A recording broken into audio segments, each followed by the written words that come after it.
और इसलिए ये नंबर कैंसिल हो जाता है। टीचर, इस केस में क्या ये अच्छा नहीं होगा कि ये फॉर्मूला इस्तेमाल किया जाए? नहीं युवराज, ऐसा कोई फॉर्मूला नहीं है। जी, मैंने अभी अभी से क्रिएट किया है। क्या? युवराज, आपका दिमाग बहुत तेज है, लेकिन ये गलत है। क्या सॉल्व हो गया? इसका मतलब हुआ कि मैथमेटिक्स की दुनिया में ये एक नई खोज है। जो पार्ट्स हमें दिए गए थे उन्हें जोड़कर ये फॉर्मूला बहुत आसानी से निकल आया। मैं अभी सोसाइटी में सबको बताकर आता हूँ, ये एक बहुत बड़ी खोज है। टीचर चले गए। कोई बात नहीं, किसी बात को अगर मैं एक बार सुनकर समझ सकता हूँ तो मुझे नहीं लगता उसे बार बार सुनते रहने से कोई फायदा होगा। हाँ, कितना बोरिंग है। युवराज सेसिल, हाँ? मैं एक वैम्प हूँ यानी खलनायिका। मेरा काम है हीरो और हीरोइन को एक दूसरे से दूर करना और आखिर में तुम्हें गहरे सदमे में पहुंचा देना। इस बात का कोई मतलब नहीं बनता।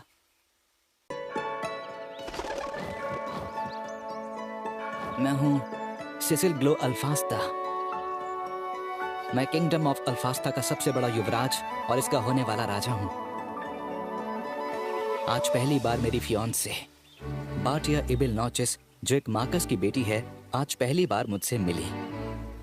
लेकिन लगता है सिर्फ मैं ही नहीं हूँ जिसे उसकी बातें समझ नहीं आती। सबका मेरे जैसा ही हाल था।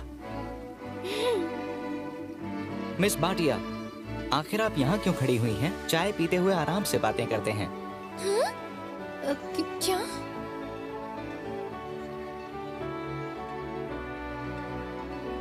ये हैं ज़ेनो, ये मेरे खास पर्सनल बटलर हैं। इन्हें सम्मान दो। क्या हुआ? तुम्हें नहीं लगता कि तुम अपनी उम्र के हिसाब से कुछ ज्यादा ही गंभीर बातें करते हो? कहीं तुम्हारा पुनर्जन्म तो नहीं हुआ है? पुनर्जन्म? मुझे सिखाया गया था कि शाही परिवार के लोगों को ऐसे ही गंभीर रहना चाहिए। ये नेचुरल है। ये नेचुरल तो बिल्कुल नहीं लगता। अगर 10 साल का बच्चा ऐसे बात करेगा तो कौन बर्दाश्त करेगा? आप जो सोच रहे हैं वो मुझे समझ आ रहा है ज़ेनो।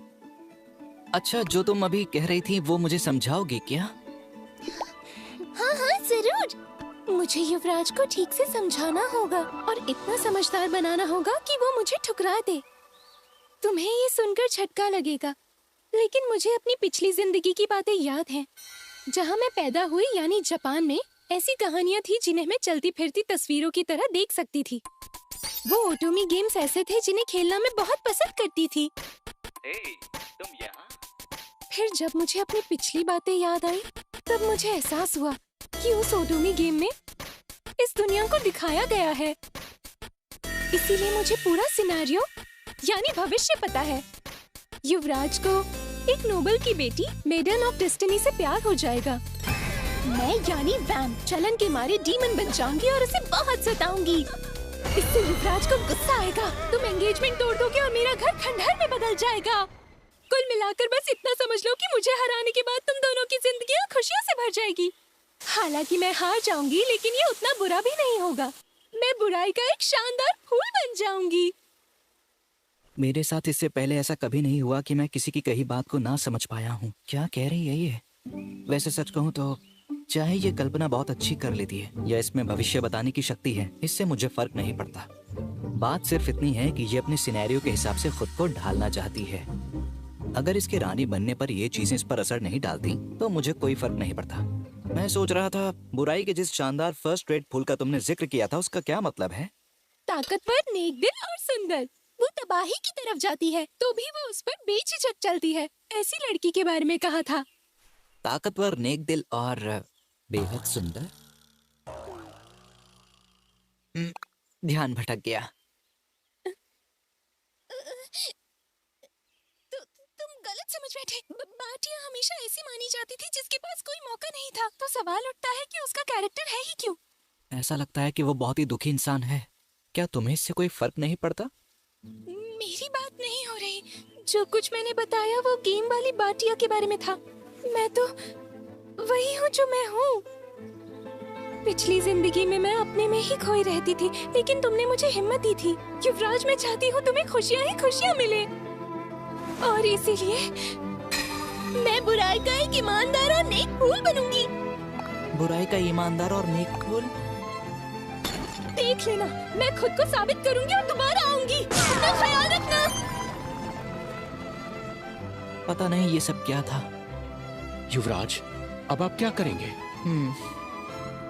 सोचना होगा। जहाँ तक मेरी फियांसे बनने की बात है, उसमें राज परिवार के लोगों से बात करने की तहजीब नहीं है। उसकी बातें समझ पाना मुश्किल है और इसी वजह से वो बहुत ही दिलचस्प है। मैं उसे कुछ समय तक ऑब्जर्व करूंगा, जरूरी हुआ तो उसे संभालूंगा, साथ ही उसे सही रास्ते पर लाने की पूरी कोशिश करूंगा। लगता है आपको मजा आ रहा है। क्या होने वाला है इसका अंदाजा ना होने का अलग ही मजा होता है। किसी काम को करने की कोशिश करूं तो आम तौर पर उसे पहली बार में कर लेता हूं। तो मेरे लिए ये दुनिया एक नीरस जगह है। शायद ही मुझे कभी जिंदगी में कुछ हासिल करने का एहसास हुआ। मुझे तो लगता है जैसे दुनिया अपने रंग खो चुकी है और इसीलिए उम्मीद है तुम मेरी उम्मीदें नहीं तोड़ोगी।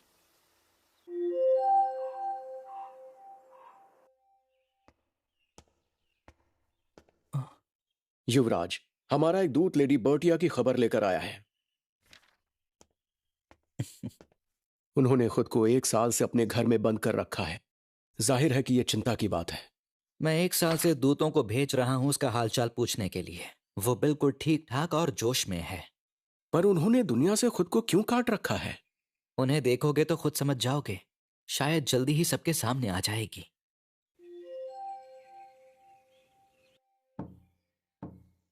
बहुत दिनों बाद मिलना हुआ युवराज। क्या हुआ, आप मुझे पहचान नहीं पा रहे हैं? बार्टिया एमिल नोटिस, मैं हूँ आपकी फियांसे। ये तो कमाल हो गया। कितना जबरदस्त बदलाव आ गया इसमें। यानी जो खबरें मुझे मिल रही थी वो सच थी। क्या मुझे पहचाना नहीं? मुझे कोई और समझ लिया था। होने वाले राजा से क्या इस तरह से बात करते हैं बाटिया? क्या कर रहे हैं डैड? इतना गुस्सा मत कीजिए। युवराज, मेरी बेवकूफ बेटी को माफ कर दीजिए। प्लीज आप परेशान मत होइए। आपको नहीं लगता इसकी हरकतें प्यारी हैं? युवराज, एक बार फिर से वही कहेंगे प्लीज, जो अभी कहा था, प्यारी। 1 मिनट बाटिया, ये जैसे दिखते हैं उससे धोखा मत खा जाना। इनकी आंखें कभी मुस्कुराती नहीं है। प्यारी चीजों को पसंद करने के लिए जो इमोशंस चाहिए होते हैं वो इनमें नहीं है। तुम मेरे मुंह से ही प्यारी शब्द सुनकर काम चला लो। प्यारी हो तुम। पता नहीं मार्कस को इस बात का एहसास है या नहीं कि जो उन्होंने कहा वो मिस बाटिया के शब्दों से ज्यादा बुरा था।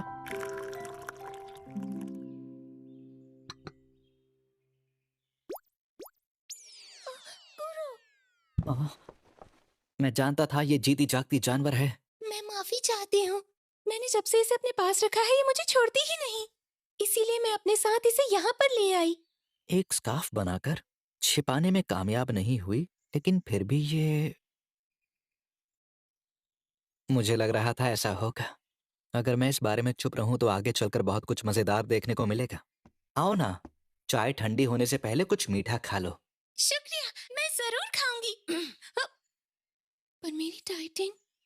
ये केक बहुत कम मीठा डालकर बनाया गया है। सच तो ये है कि मुझे मीठी चीजें ज्यादा पसंद नहीं है। तो क्या इस केक में कम मीठा है? प्लीज बेझिझक खाओ।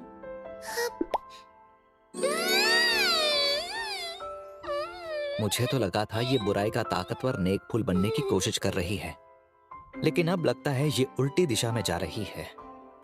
अच्छा, तो अब हम कल के बारे में कुछ बात कर लें क्या?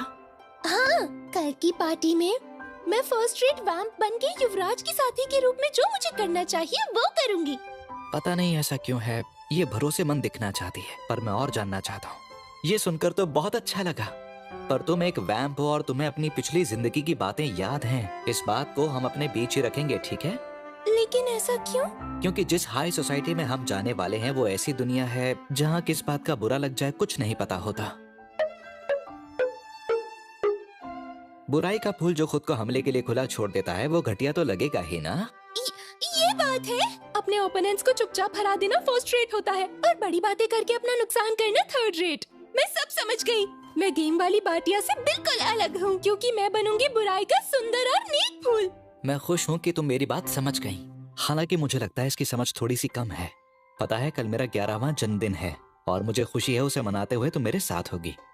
मुझे भी खुशी है कि मैं मनाऊंगी युवराज का 11 11? कल युवराज 11 साल के हो जाएंगे? बिल्कुल ठीक। तुम्हें पता नहीं था क्या? नहीं, पता था। मैं बस, इसका मतलब मैं अपने अगले बर्थडे पर 10 साल की हो जाऊंगी। युवराज, मेरी माँ जल्दी ही मरने वाली है। क्या तुम्हारी माँ मरने वाली है? सिनेरियो के हिसाब से उनकी मौत एक महामारी से होगी। मेरे 10वें जन्मदिन से कुछ पहले ही मेरी माँ इस दुनिया से चली जाएंगी। एक महामारी से? ऐसा लगता है एक संक्रामक रोग फैलेगा। उसका इलाज ढूंढने में वक्त लगेगा और इससे भी बढ़कर दवा बनाने के लिए जरूरी अब लुओना लीफ ज्यादा नहीं मिल पाएगी। महामारी से बहुत सारे लोग अपनी जिंदगी खो देंगे। लुओना लीफ? मैं जानता हूँ ये एक मेडिकल प्लांट है जिसे उगाना मुश्किल होता है। मेरे पिताजी उस लीफ को ढूंढेंगे पर नहीं मिलेगी। आखिर में वो महाराज को कहेंगे कि वो उन्हें कुछ दे दे, लेकिन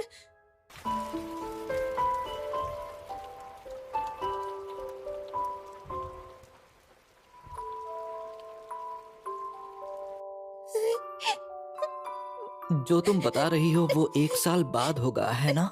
अगर अभी से तैयारी कर लो तो अपनी माँ को बचा नहीं पाओगी। लेकिन अगर मैं ऐसा करूंगी तो सिनेरियो या तुम्हारी माँ, तुम्हारे लिए क्या जरूरी है? ये जाहिर है कि मेरी माँ।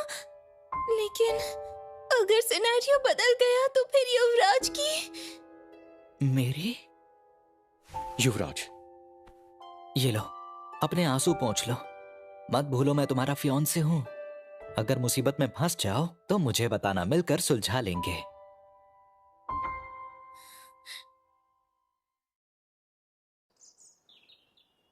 युवराज बहुत ही बुरे हैं। सच में, ओ सच में। माफ कर दीजिए, किसी लड़की को ऐसा नहीं करना चाहिए। अरे नहीं, माफी मुझे मांगनी चाहिए। क्या मैंने ऐसा कुछ कर दिया कि तुम्हारे सुंदर चेहरे पर रौनक की जगह उदासी ने ले ली? मैं इसीलिए परेशान हूँ कि आज मेरा 10वां जन्मदिन है। मैं महामारी से लड़ने के लिए अच्छी योजना बनाना चाहती थी, लेकिन अपने लेटर्स में हमेशा तुमने जवाब दिया कि सब ठीक है, तो ऐसे में मैं भला क्या करती? माफी चाहता हूँ। मुझे अंदाजा नहीं था कि तुम इतनी परेशानी से जूझ रही होगी, लेकिन सब कुछ एकदम ठीक है, इसलिए मैंने लेटर्स में ऐसा लिखा था। मैंने लुओना लीफ इकट्ठी करने की कोशिश की पर मुझे नहीं मिल पाई, और जब गर्मियाँ आई तो पता नहीं किस वजह से बीमारी फैली ही नहीं। मेरी माँ बिल्कुल ठीक है, जरा भी समझ नहीं आ रहा कि हो क्या रहा है। चिंता मत करो, महामारी वैसे नहीं फैली जैसा कि तुमने कहा था कि फैलेगी। वो तो अब तक पूरी तरह खत्म हो चुकी है। यानी महामारी फैली थी क्या? जैसा कि तुमने मुझे बताया था, मैंने उससे अंदाजा लगाया और उसके लिए दवा बना ली। जैसे ही महामारी फैलनी शुरू हुई, मरीजों को तुरंत इलाज मिल गया।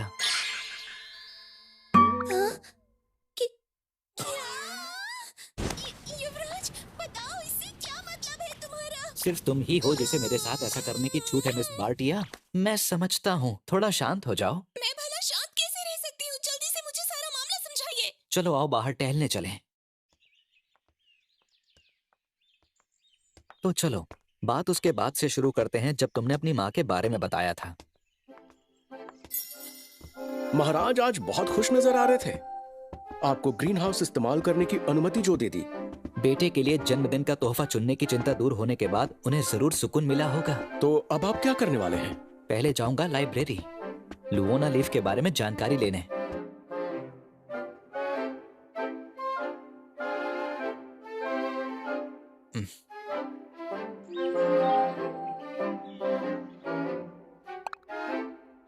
लुओना लीफ को उगाना सचमुच बहुत आसान था। लुआना लीफ का इतना बड़ा पेड़ क्या इसे युवराज ने उगाया? अब ये है तो क्यों ना दवा बनाने की कोशिश करूं? उसके लिए पहले मुझे महामारी का पता लगाना होगा। मैंने मिस बाटिया से बीमारी के लक्षणों के बारे में पूछा। मेरी माँ को होने वाली बीमारी? फिर दवा बनाने वाले और इलाज करने वाले लोगों से जानकारी ली। आखिरकार मुझे बीमारी का पता चल ही गया। इस बारे में मुझे जितना पता है आपको सब सिखा चुका हूँ मैं। लगता है महामारी इसी बीमारी का एक रूप है और इसलिए इसका इलाज होगा। मैं कामयाब हुआ। आपने तो ये बहुत आसानी से बना ली। पर पता नहीं इसका असर होगा या नहीं, इसे टेस्ट नहीं किया जा सकता जब तक ये बीमारी किसी को अपनी चपेट में ना ले ले।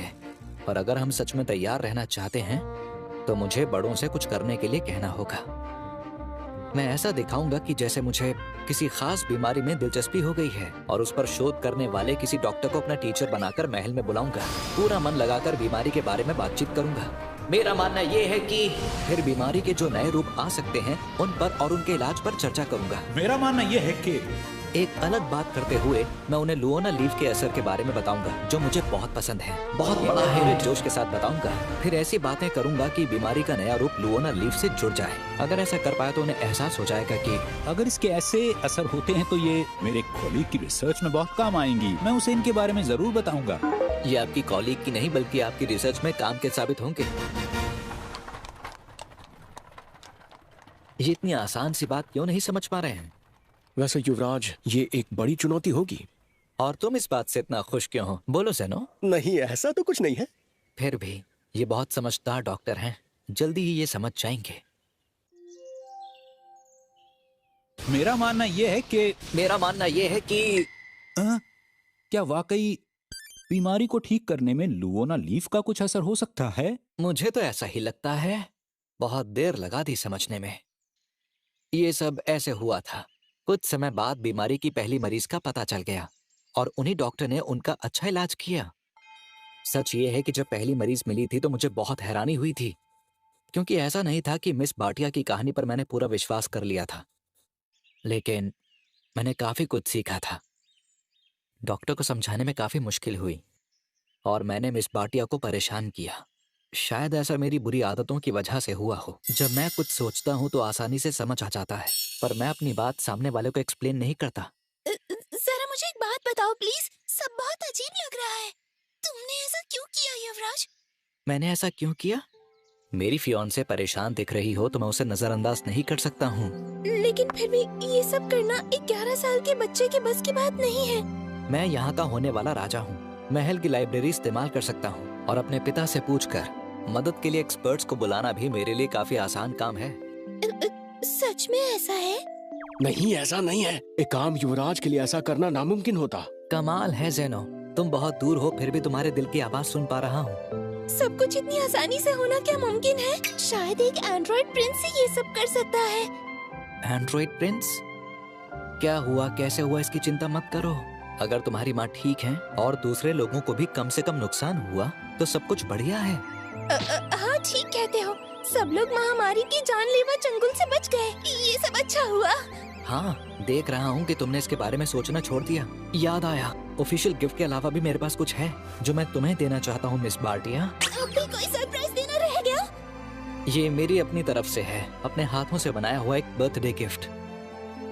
वाह, बहुत प्यारा है। सच ये है कि ये यूनिवर्सल एंटीडोट है। क्या यूनिवर्सल एंटीडोट? जब मैं दवा का इलाज खोज रहा था तब मुझे महल की लाइब्रेरी में एक बहुत काम की किताब मिली। ये क्या है? एक लॉक, वो भी यहाँ।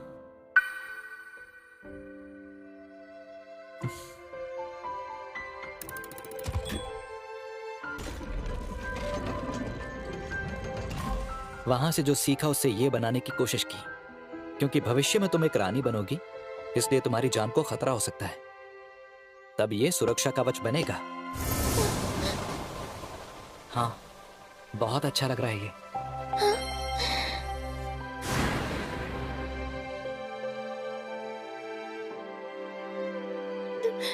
तुम्हारा बहुत बहुत शुक्रिया। युवराज सेसिल, मैं भाटिया इबल नोचेस इस नेकलेस की कसम खाती हूँ।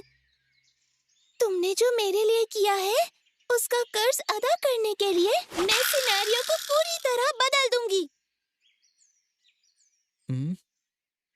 और दिखा दूंगी मैं कितनी शानदार खलनायिका बन सकती हूँ। साथ ही अपने पिताजी को भी खलनायक बनाऊंगी। ऐसा मत करना, अगर वो चांसलर नहीं रहेंगे तो हमें बहुत ही परेशानी होगी। मैं युवराज और उनकी हीरोइन की हैप्पी एंडिंग करवाऊंगी। लगता है मेरी कही हुई ज्यादातर बातें ये सुन ही नहीं रही है। खैर कोई बात नहीं, इसका अपना ही मजा है।